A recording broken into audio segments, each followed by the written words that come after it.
Ada 3 hal yang terkait dengan hasil ratas. Yang pertama adalah menyangkut soal transfer terkait beberapa kasus dengan negara sahabat yang kebetulan dihukum di Indonesia.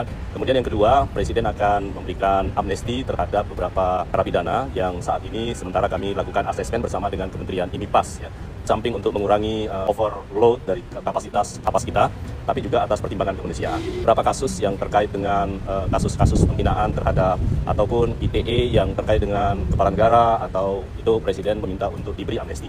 Kemudian ada juga beberapa kasus yang terkait dengan orang yang sakit berkepanjangan, masuk ada napi kita dan warga binaan kita yang sudah status orang dalam gangguan jiwa, dan juga ada yang terkena penyakit yang berkepanjangan termasuk HIV, itu ada kurang lebih sekitar 1000 sekian orang, itu juga diminta untuk diberikan amnesti.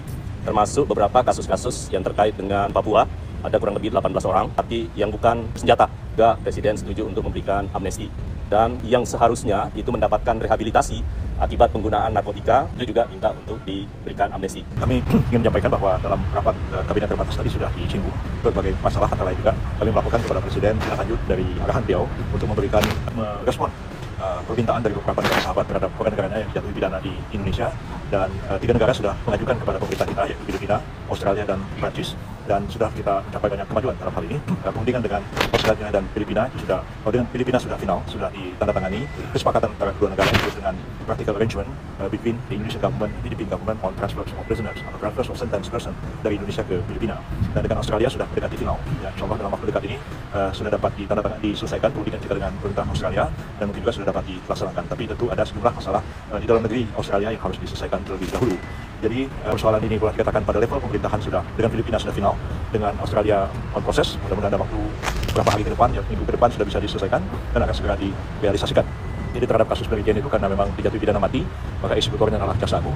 Tapi karena dipindahkan ke negara lain, maka tanggung jawab pembinaan terhadap narapidana ada pada pemerintah Filipina, dan mereka sudah sedia untuk menerimanya dengan status tetap sebagai narapidana mati. Tapi terserah pada Presiden Filipina apakah akan memberikan pengampunan atau tidak kepada yang bersangkutan. Dengar-dengar mereka akan memberikan pengampunan dan akan mengubah menjadi pidana seumur hidup, dan kita menghormati itu sebagai keputusan dari pemerintah Filipina. Semua ini sudah banyak kemajuan yang kita capai, akan direalisasikan dalam waktu yang dekat ini.